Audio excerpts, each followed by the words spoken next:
Never measure your progress using someone else's ruler. Welcome back to our channel. Today's lecture is on nasopharyngeal angiofibroma, which is also known by the name juvenile nasopharyngeal fibroma.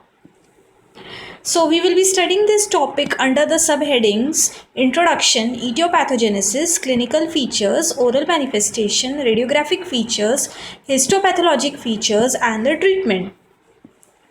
First, introducing nasopharyngeal angiofibroma. It is a relatively uncommon benign neoplasm occurring almost exclusively in the nasopharynx of adolescent males, and it sometimes extends to involve the oral cavity, but this is really rare. Now, Hippocrates described this tumor in 5th century BC, but Friedberg used the term angiofibroma in the year 1940. The other names of this tumor is nasopharyngeal fibroma, bleeding fibroma of adolescence, and fibroangioma. Now, the etiopathogenesis. A hormonal theory has been suggested due to lesions occurrence in adolescent males. So remember, this lesion mostly occurs or almost exclusively occurs in males. Other theories include a desmoplastic response of the nasopharyngeal periosteum or the embryonic fibrocartilage.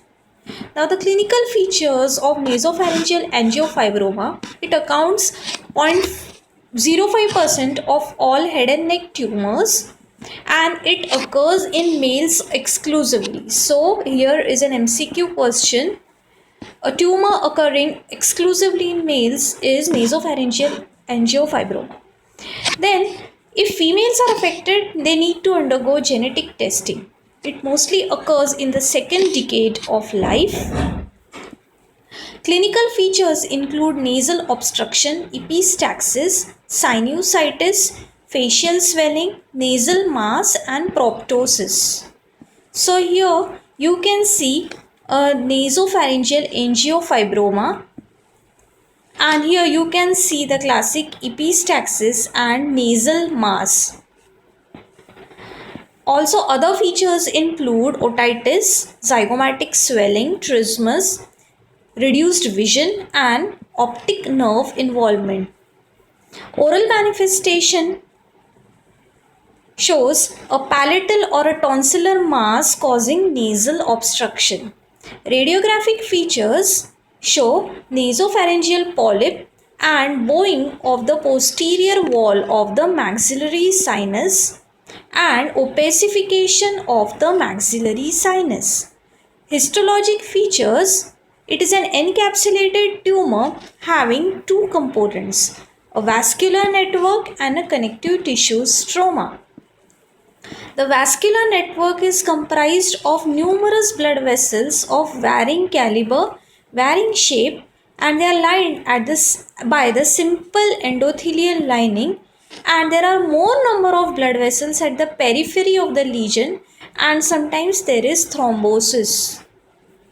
The connective tissue stroma shows fine or coarse collagen fibers in an unoriented pattern, and also plump stellate shaped cells are also present, arranged in a haphazard manner. Increase in the number of the mast cells can be seen. There is hyalinized foci in the connective tissue stroma. Also, myxomatous degeneration can be seen.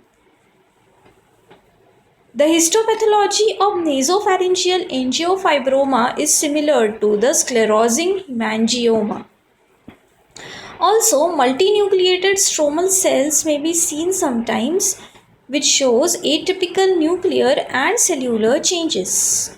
So here you can see the nasopharyngeal angiofibroma, in which numerous blood vessels lined by simple endothelial cells are seen, and the connective tissue stroma made up of collagen fibers arranged in a disoriented pattern. The fibroblast of nasopharyngeal angiofibroma stains positive for vimentin. So the immunostaining with vimentin shows strong positivity. Treatment includes surgical resection and hormonal therapy, that is testosterone receptor blocker.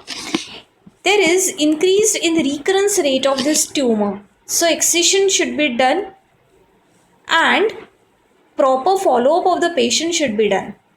Next lecture will be on lymphangioma. That's all for now. Happy studying.